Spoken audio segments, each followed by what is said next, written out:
Hey everyone, welcome to another episode of Ask Princess. It has been a while since I have done a podcast of any type. I think it's probably late spring, early summer since the last one. Been a little busy on some other ventures, but I'm back. So I guess I can say this is my first podcast back, but the last podcast of the summer, and I guess the first podcast of fall. But yay, it's still summer. Woohoo! Have a few weeks left, so um, gonna enjoy that.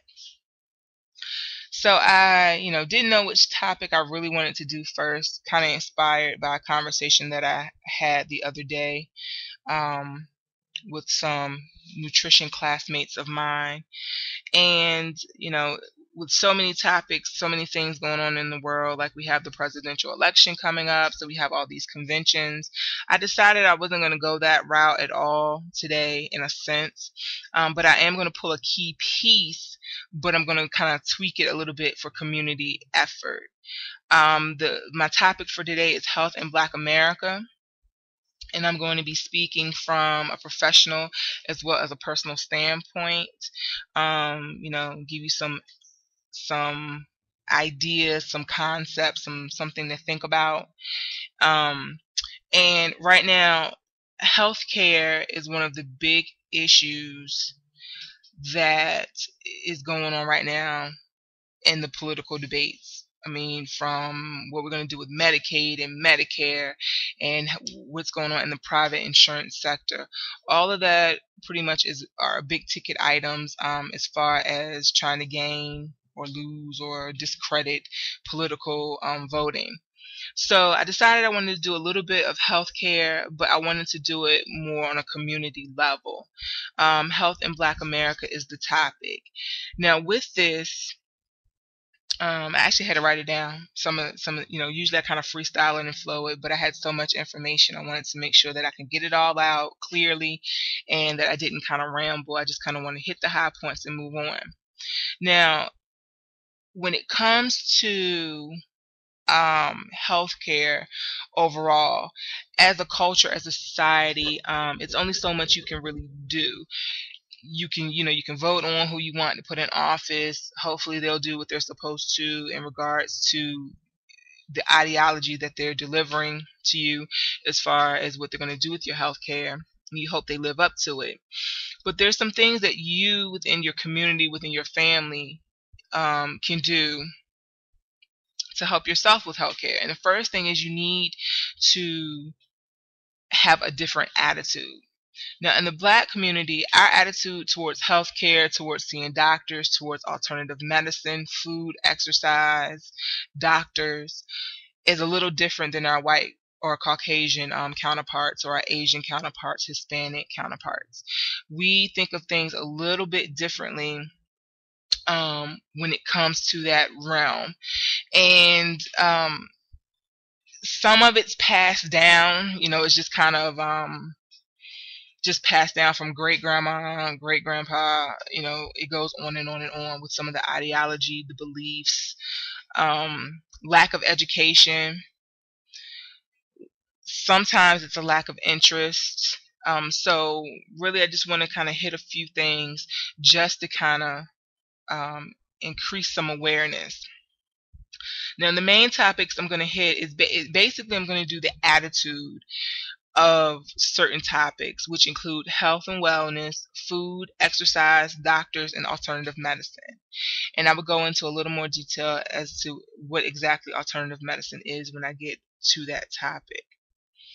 Now, in general, the health of Black America is not at its strongest point. It's pretty weak. We, as Black Americans, we have a lot of high rates, which is not good. We have some of the highest rates in certain diseases, like high blood pressure, like certain cancers. And then in other diseases where it's not necessarily a high rate of occurrence, we end up having extremely high rates in mortality or death. So what that basically means is in certain cancers, Black Americans will have a higher rate of having that cancer. In other cancers or other diseases, we may have a similar rate of occurrence or having this illness as anyone else, but our death rate is a lot higher than our other counterparts.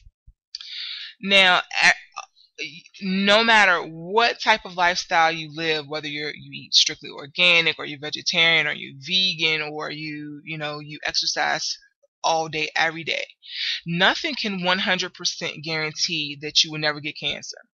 So let's get that out there.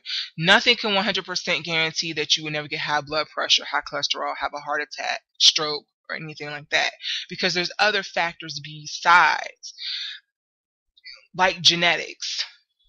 But you can't control genetics, but you can control your attitude towards food, exercise, diet, doctors.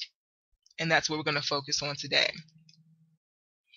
So when it comes to going to the doctors, there is a love-hate relationship. And I say that because it's a either or type stance.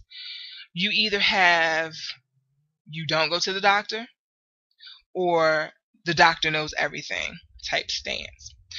So the first approach is you don't go to the doctor. There's several reasons why a lot of people do not go to the doctor, especially in the Black community. Number one, no insurance. Whether you can't afford private insurance, or your job does not offer insurance, or you haven't reached of age, or you don't have a disability where you can get government funded insurance, whatever the reason is, a lot of Black Americans do not have insurance. Or if they have insurance, it's very minimal based. So a lot of times you won't go to the doctor for that simple purpose. No insurance. The second reason is for not going to the doctor is a lot of Black Americans, especially older Americans, like grandparent age, maybe even older parents, have the mindset of you don't go to the doctor unless you're knocking on death's door. So pretty much, I mean, you have to be immobilized, or the pain has to be so excruciating, or you collapse and someone calls the ambulance before you go to the doctor. A lot of older people will not go to the doctor just because there's no point in creating a bill that you can't pay for, and that usually goes back to because you don't have insurance. Or I don't have time to go to the doctor because I have to go to work, or I have other things to do. I don't have time to go to the doctor. We're not going to be running back and forth to the doctor every time something is wrong. So it's kind of a mindset of you don't need to go to the doctor every single time that something is wrong. You just need to go if it's something extra, extra serious. So usually you're knocking on death's door by this time, where it's pretty bad. And an example would be you're having chest pains, but as long as the chest pains go away, you're fine.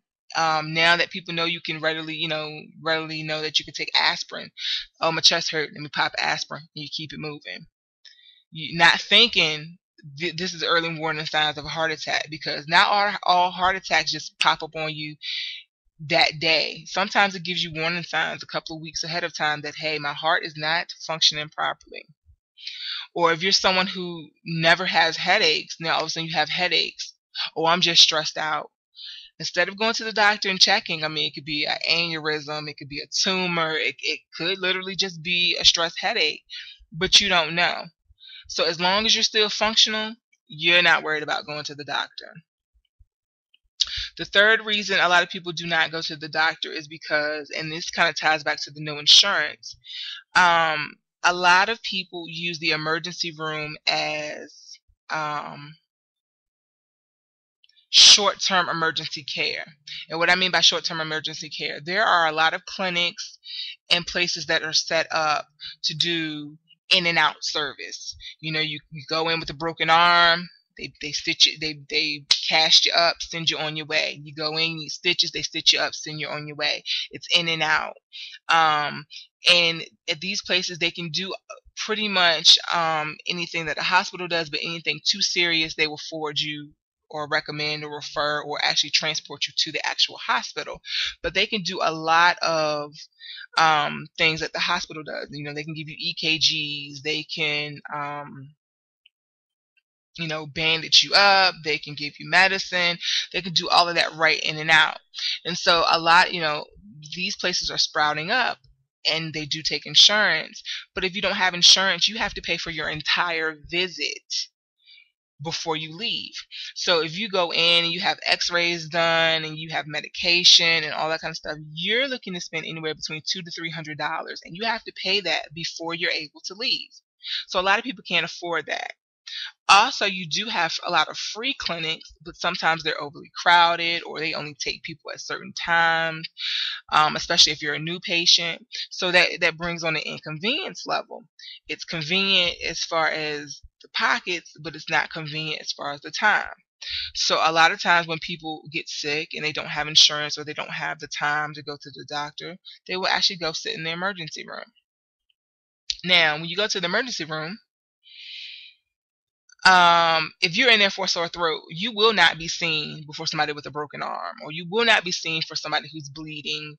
You will not be seen before somebody who comes in on an ambulance. So basically, you're sitting there all day long for a sore throat, which may only be sinus drainage or a strap, something that's not really that serious. Again, that's a waste of time. Nobody wants to sit in the ER all day long. Now, on the flip side about attitudes about doctors, you have some people who are like, you do not question a doctor. Whatever the doctor says goes. They went to school, they know it all. Which, doctors are very smart, bright, and intelligent people, but no, they do not know it all.